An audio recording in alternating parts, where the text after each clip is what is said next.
Bueno, tampoco hay nada demasiado escandaloso en esa petición de García Ortiz. Si yo estoy imputado en una causa y el juez pide el listado de llamadas, pues hombre, yo también para preparar mi defensa, pues pediría ese listado de llamadas a la operadora, pues para tratar, aunque sea de hacer memoria de a quién demonios llamé en esas fechas y preparar una explicación por si el juez me pregunta. Ayer se produjeron una serie de comparecencias de periodistas. Ya saben que compareció Miguel Ángel Rodríguez para contar cómo fue el episodio que dio origen a todo el caso. Que fue que Miguel Ángel Rodríguez difundió una versión que no era correcta sobre el tema de las negociaciones entre Fiscalía y el novio de Díaz Ayuso. Dijo Miguel Ángel Rodríguez que había sido idea de la Fiscalía proponer un acuerdo para que el novio de Díaz Ayuso se declarara culpable de 2 delitos contra Hacienda, cuando no era así, era el abogado del novio de Díaz Ayuso quien se lo había propuesto a Hacienda. Pero bueno,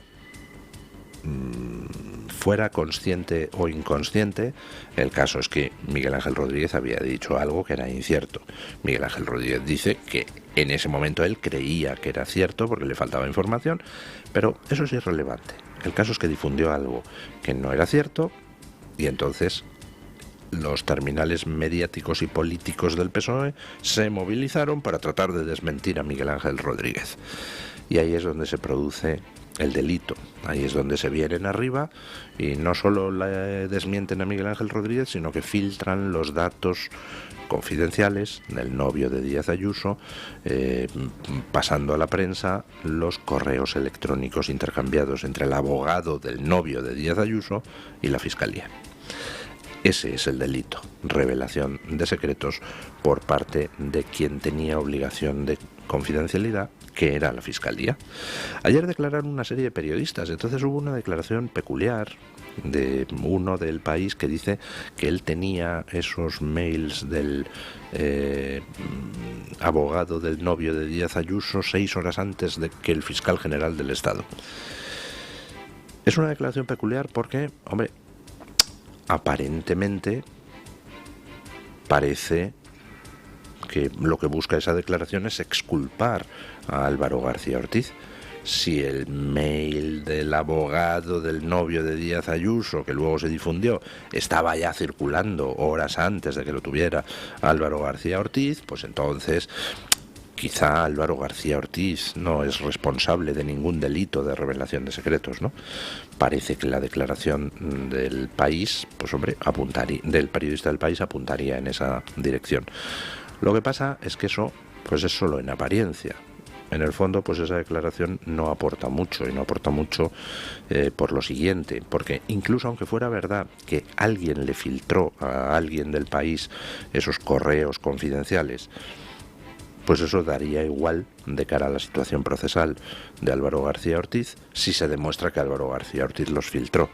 El hecho de que otros hubieran filtrado eso antes no le quitaría gravedad al delito de revelación de secretos de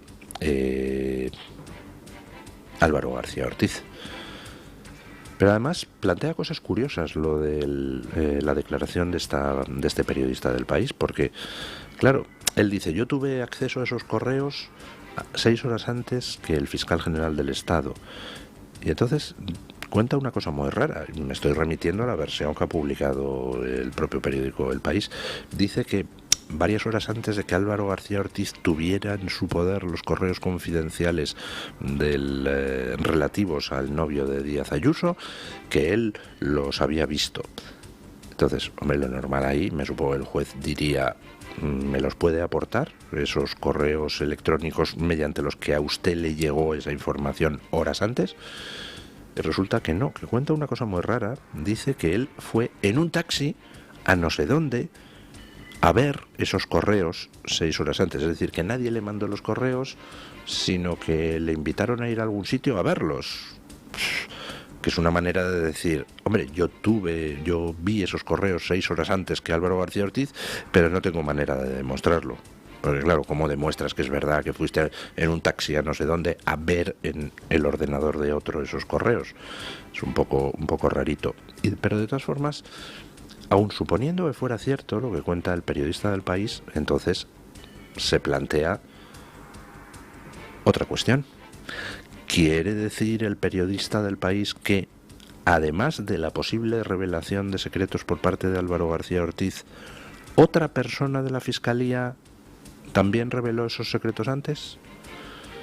Porque solo se me ocurren dos personas que pudieran haber revelado esos secretos, que pudieran haberle enseñado a ese periodista del País que fue en un taxi a no sé dónde el correo, o bien la subordinada de Álvaro García Ortiz, que también está imputada en la causa y que creo que es la fiscal jefe de Madrid, y luego el propio fiscal del caso, Juan Salto. Está diciendo el periodista del País que alguno de esos dos le enseñó físicamente los correos horas antes que los tuviera García Ortiz, porque entonces ya tendríamos a más gente participando en un posible segundo delito de revelación de secretos, ¿no? Por supuesto no identificó a su fuente el periodista, cogiéndoselo del secreto profesional, patatín patatán. Bueno, vamos, que la versión del periodista, hasta donde yo he leído, perdónenme si no he comprendido correctamente la información, hasta donde yo he leído, pues es irrelevante de cara a la situación procesal de Álvaro García Ortiz, porque no hay demostración de que eso sea cierto, de que él pudo ver esos correos horas antes. Pero si hubiera demostración de que eso es cierto, simplemente querría decir que desde la Fiscalía, pero desde otro punto, se filtró antes la información confidencial.